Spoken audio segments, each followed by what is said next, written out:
Why, hello there. Just yesterday, the new field operation Crescent Isle released. As a Eureka and Bosch enjoyer myself, I wanted to fully show how fun these zones can be. So I decided to create a series where I would 100% the entire zone. You may be asking, what does this entail?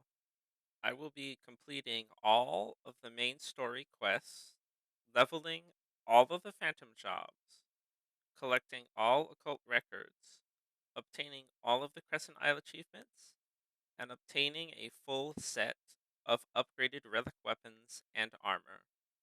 I will also be clearing the end of zone raid and its possible savage version. Will I ever finish this series? Maybe not, but I'll have fun trying. If you want to see me live, progressing on this challenge, you can come and see me on Twitch from 1 to 4 p.m. EST on Tuesdays, Wednesdays, and Thursdays.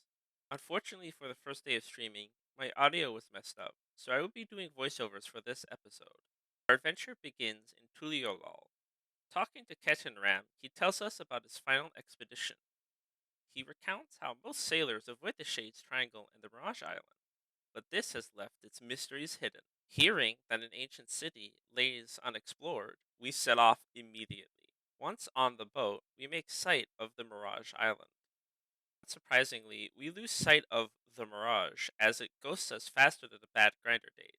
Due to the arcane powers of the island, our boat becomes stuck, and to free it, we must uncover the island's secrets. Then arrive at the very pretty, abandoned city which will serve as our pre instance home base. Inside one of the houses, we come across a very spooky coffin.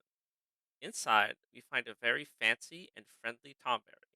He seems to have lost his memory and meets us to explore the island to recover them. Also, a fairy comes and lore dumps us about the War of the Magi's, and I totally remembered all of it. After all that lore, we finally have access to the first area of the Occult Crescent, the South Horn. But before we go in, we meet up with one of our good friends, Geralt, our resident smithy. For the first step of the relic weapon, he tasks us with collecting 3 pieces of 6 different demi-atma obtained from the Crescent Isle critical encounters and fates, or Dawntrail overworld fates. From what I can tell, the drop rates are pretty bad, so I'll focus on getting them later once I have more time in the zone.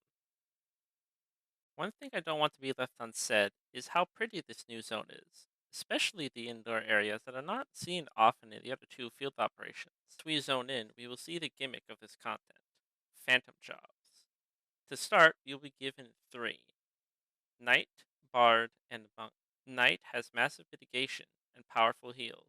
Bard gives support in the form of damage buff, heals, and party mitts. Has a powerful self-damage buff and self-sustain to make it the ultimate solo class. The general loop of field operations goes as such. Kill mobs to generate fates and critical encounters. Clear them and gain massive amounts of experience. Other activities to do, like hunting for coffers and doing endgame raids, but most of your time will be spent farming fates. Bajna, where you could do remote work for the critical encounters, you actually need to go to the location to participate. I prefer this because it prevents people from just sitting in the main base, waiting for everyone else to do the work, and then hopping in when the critical events finally pop up. So now, about my thoughts about the fates I did on the first day. Neo Garula and the Trade Turtle. Both of those fights were pretty fun and have some mechanics which will toss you up on your first time.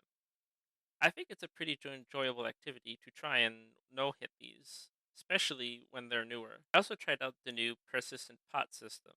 It effectively works the same way as rabbits from Eureka, and I enjoyed those, so I also enjoyed these. Sadly, out of the 4 silver chests I got, I only got trash rewards. Very unfortunate.